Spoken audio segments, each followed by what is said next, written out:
estudante, olá viajante da física. Hoje vamos continuar falando sobre eletrostática, assunto específico, carga elétrica. Vamos continuar falando sobre carga elétrica. Fica no vídeo, eu sou Luan Eduardo e esse é o canal Física Remota. Sabia não?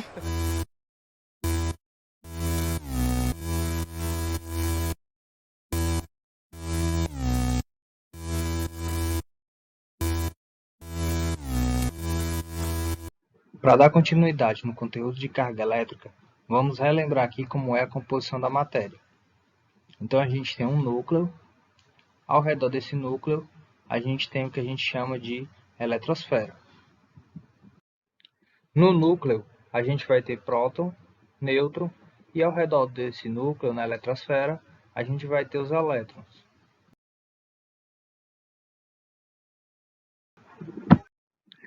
O próton ele tem carga de sinal positivo e o elétron ele tem carga de sinal negativo. É muito importante a atenção na quantidade de prótons e na quantidade de elétrons presentes no átomo. Por quê? Porque eles vão determinar se esse átomo ele se encontra neutro, positivo ou se ele vai estar negativo. Observe o seguinte sobre a eletrização de um corpo. Esse corpo a gente considera ele neutro quando ele tem 3 nêutrons, 3 prótons e 3 elétrons, por exemplo, né? Então a gente tem aqui, ó, no núcleo os 3 prótons e os 3 nêutrons, e na eletrosfera, dividido na eletrosfera, vai ter os 3 elétrons. Vamos supor que esse corpo que está atualmente neutro, ele recebe um novo elétron, né? Então, como é que ele fica? Não sei. Ele fica, então, carregado negativamente, já que ele agora possui mais elétrons do que prótons. Então, ele tem 3 nêutrons, 3 prótons e 4 elétrons. Então, isso configura no que a gente chama de corpo carregado negativamente ou um íon negativo. Em outra situação, se esse corpo neutro ele resolve perder um de seus elétrons, como é que ele vai ficar? Não tô lembrado não. Ele fica então carregado positivamente, já que agora ele tem 3 nêutrons, 3 prótons, que é a maioria, do que 2 elétrons. Então ele também pode ser chamado de íon positivo. Em relação à quantidade de carga, a gente vai usar o símbolo Q maiúsculo ou Q minúsculo para representar a carga. No SI, a unidade que a gente vai usar é o coulomb, representado pelo símbolo letra C maiúsculo. A carga elétrica elementar, que esse Ezinho aqui diferente, né, ou um E minúsculo para vocês, ele equivale a 1,602 vezes 10 a menos 19 coulomb. E a quantidade de carga pode ser determinada por esta fórmula aqui, ó. O valor da quantidade de carga é igual a mais ou menos o número de elétrons, que é esse N aqui, ó. Esse mais ou menos representa exatamente o número de elétrons que pode estar em falta, ou o número de elétrons que está em excesso nesse corpo, e o E, que é a carga elementar. Consideramos a carga elétrica quantizada, já que a carga elétrica ela vai ser sempre um múltiplo inteiro da carga elementar. Vamos resolver um exemplo usando a fórmula da quantidade de carga. E nesse exemplo, ele pede para calcular o número de elétrons que devemos retirar de um corpo para que ele fique eletrizado com carga de 1 coulomb. Então, ele já está dizendo que o valor da carga é igual a 1 coulomb.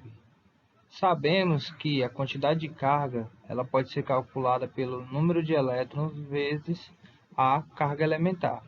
Então, vai ser o 1 coulomb é igual ao número de elétrons, que ele não sabe quanto é, vezes 1,6 vezes 10 a menos 19, que é o valor da carga elementar. Então, o número de elétrons ele vai ser quanto? Ele vai ser o valor da carga dividido por 1,6 vezes 10 a menos 19, que é o valor da carga elementar. Então, quanto é que dá isso aqui? Divide 1 para 1,6. Não dá, né? Então, adiciona um zero aqui, retira essa vírgula, ainda não dá.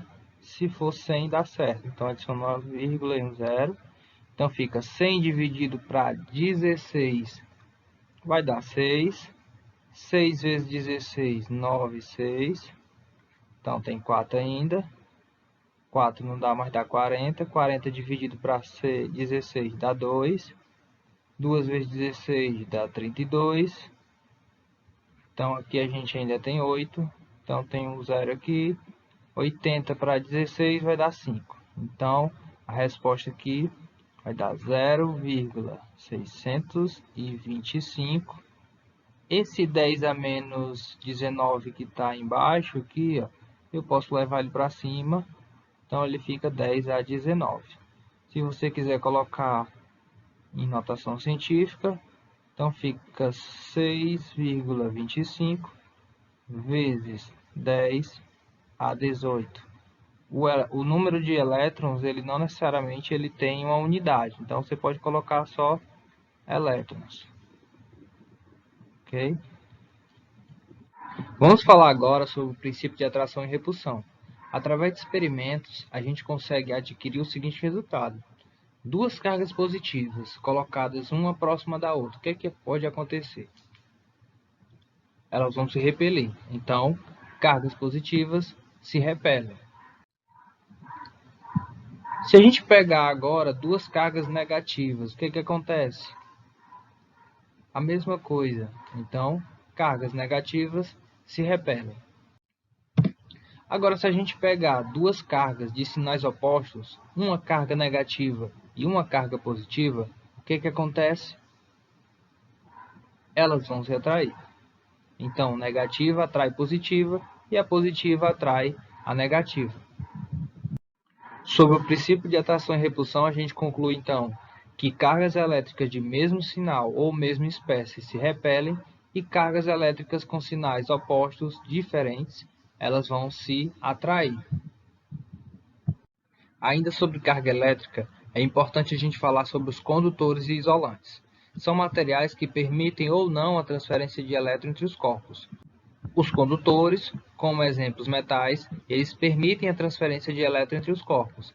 Já os isolantes, como a madeira, como o plástico, como a borracha, eles não permitem a transferência dos elétrons. Esses elétrons, a gente chama eles de elétrons livres, exatamente por conta dessa liberdade que ele tem de se transferir de um corpo para outro. Isso porque, na maioria das vezes, ele se mantém longe do núcleo, então ele não consegue ser afetado pela ação de atração do núcleo.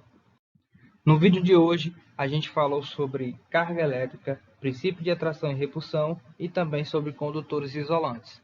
Isso vai nos ajudar para o conteúdo do próximo vídeo, que é sobre processo de eletrização. Aguardo todos vocês. Até lá!